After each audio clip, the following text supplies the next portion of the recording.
အားလုံးပဲမင်္ဂလာပါခင်ဗျာဒီကနေ့မှာတော့ကျွန်တော်တို့မြန်မာ Glory Channel ကနေအင်္ဂါသားသမီးများအတွက်2024ခုနှစ် March လတလစာ Hostan ကိုတင်ဆက်ပေးသွားမှာဖြစ်ပါတယ်ဒီ2024ခုနှစ် March လအတွင်းမှာအင်္ဂါသားသမီးများဟာအလောက်ကိုင်းနေပုံမကောင်းလာနိုင်ပြီးတော့ငွေကြေးကံကလည်းပုံမှန်ထက်ပိုပြီးတော့ကောင်းပါလိမ့်မယ်အလောက်ကိုင်းတွေများသလောက်အဆင်ပြေပါလိမ့်မယ်အကူအညီတွေလည်းရပါလိမ့်မယ်စီးပွားရေးနဲ့ပတ်သက်ပြီးအပြိုင်ဆိုင်တွေပေါ်ပေါက်လာတတ်ပါတယ်သူ့လူကိုယ်ပဲသားရှိနေတတ်ပါတယ်အလောက်ကိုင်းခွင့်လန်းတင်များပေါ်ပေါက်လာပါလိမ့်မယ်2024ခုနှစ်မတ်လ9ရက်နေ့ကနေ17ရက်နေ့အတွင်းမှာအင်္ဂါသားသမီးများဟာဝင်ငွေကောင်းသလောက်ထွက်ငွေကလည်းမမျှဖြစ်နေတတ်ပါတယ်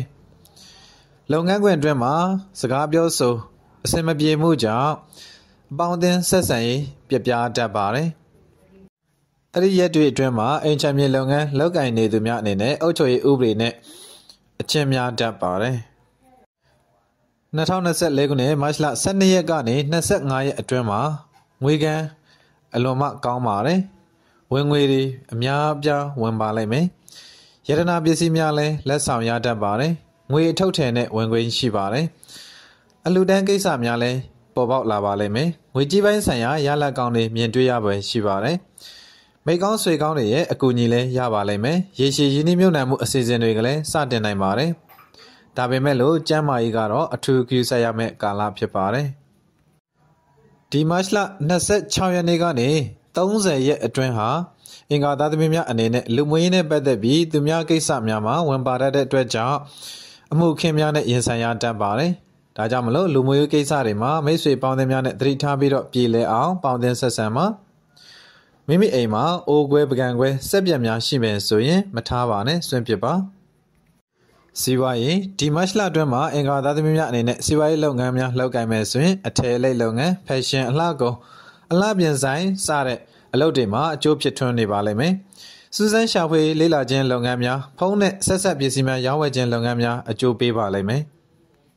ပညာရေးဒီမတ်လအတွင်းမှာအင်္ဂါသားသမီးများအနေနဲ့ပညာရေးကံကောင်းနေပါတယ်ပညာရေးကိုစ조사သင်ယူစိတ်တွေရှိနေပါတယ်မိမိသင်ယူခြင်းတဲ့ဘာသာရပ်ကိုလေ့လာလိုက်စားမယ်ဆိုရင်ပုံမပြီးတော့အောင်မြင်နိုင်ပါမယ်အခြေဒီမတ်လအတွင်းမှာအင်္ဂါသားသမီးများအပြိုလူပြိုများအနေနဲ့စမ်းပွင့်နေတဲ့ကာလဖြစ်ပါတယ်အသက်အရွယ်အပိုင်းခြားကွာသူများနဲ့ဖူးစာကြုံတတ်သလိုအသက်အရွယ်အပြင်အလွန်ကွာခြားသူများရဲ့ propose လုပ်ခြင်းချီးဆိုခြင်းလက်ထပ်တောင်းရခြင်းများကြုံတွေ့ရတတ်ပါတယ်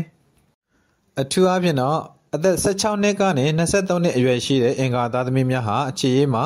အစဉ်သိမ့်မပြေတတ်ပါဘူးတတိယလူပေါ်ပေါက်လာတတ်ပါတယ်ချစ်သူနှစ်ဦးကြားမှာကြားလူဝင်တတ်တဲ့အတွက်ကြောင့်အစဉ်မပြေမှုတွေဖြစ်ပွားတတ်ပါတယ်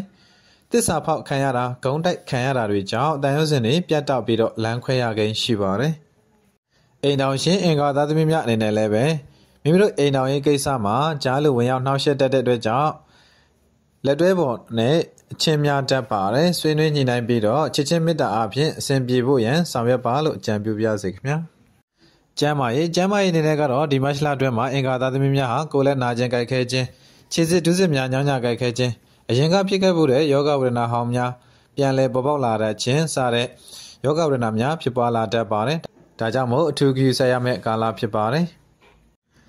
ခီးသွွာလာခြင်းနဲ့လုပ်ငန်းကိစ္စရပ်များအစဉ်ပြေအောင်မြင်စေဖို့အတွက်ဒီမတ်လအတွင်းမှာဆောင်ရွက်စရာကိစ္စကတော့မိမိနေအိမ်ကနေမထွက်မီ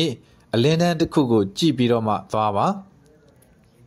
ထီဝါသနာရှင်အင်္ဂါသားသမီးများအနေနဲ့ဒီမတ်လအတွင်းမှာအကျိုးပေးကဏ္ဍတွေကတော့နှစ်အစငါးအဆုံးဖြစ်ပါတယ်ဒီမတ်လအတွင်းမှာအကျိုးပေးတဲ့အယောင်တွေကတော့အဖြူရောင်ဖက်ဖူးရောင်ပန်းနုရောင်နဲ့မယမ်းရောင်များဖြစ်ပါတယ်အကျိုးပေးကဏ္ဍတွေကတော့2 3 9နဲ့5ကဏ္ဍတို့ဖြစ်ပါတယ်ဒီမတ်လအတွင်းမှာအင်္ဂါသားသမီးများအတွက်အကျိုးပေးတဲ့အရက်ကတော့အရှိတောင်အရက်ဖြစ်ပါတယ်လက်လဘစီဝါဥစ္စာများဝင်တတ်ပါတယ်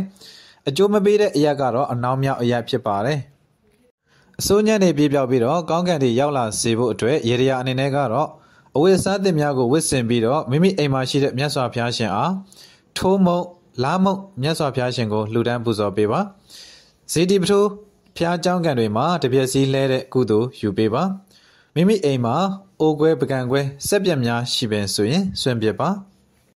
ဟုတ်ကဲ့ပါခင်ဗျာအခုတင်ဆက်ပေးခဲ့တာကတော့အင်္ဂါသားသမီးများအတွက်2024ခုနှစ်မတ်လတလစာဟောစတန်ကိုတင်ဆက်ပေးခဲ့တာဖြစ်ပါတယ်အခုလိုအားပေးကြည့်ရှုနားဆင်ခဲ့ကြတဲ့ပရိသတ်တယောက်ချင်းစီတိုင်းကိုအထူးပဲကျေးဇူးတင်ရှိပါတယ်ခင်ဗျာ